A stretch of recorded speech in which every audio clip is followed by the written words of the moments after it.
రావేళ్ల న్యూస్కి స్వాగతం. సూర్యాపేట జిల్లా నక్కగూడెం గ్రామంలో మహా వైభవంగా భారీ క్రేన్లతో 46 అడుగుల రాతి ధ్వజస్తంభం, జగదాంబిక అమ్మవారు, సేవలాల్ విగ్రహం, నాభిశిల బొడ్రాయి ఆంజనేయ స్వామి, ముత్యాల పరమేశ్వరి శిఖర ప్రతిష్టలు జరుగుతున్నవి.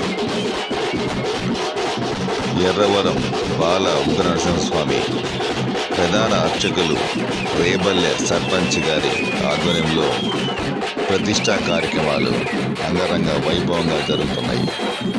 ఈ కార్యక్రమంలో భక్తులు అధిక సంఖ్యలో పాల్గొన్నారు.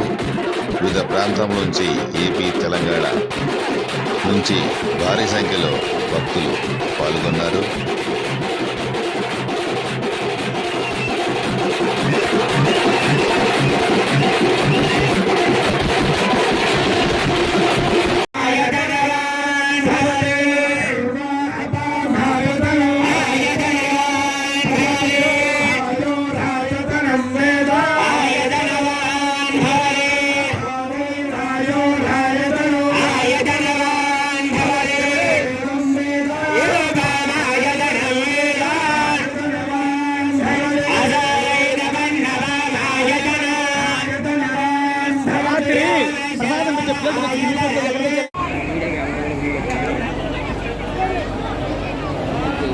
సూర్యాపేట జిల్లా నక్కగూడెం గ్రామంలో జగదాంబిక అమ్మవారి ధ్వజస్తంభ ప్రతిష్టలో భాగంగా భారీ ధ్వజస్తంభాన్ని 2 క్రేన్ల మధ్య పెట్టడం జరుగుతూ ఉన్నది.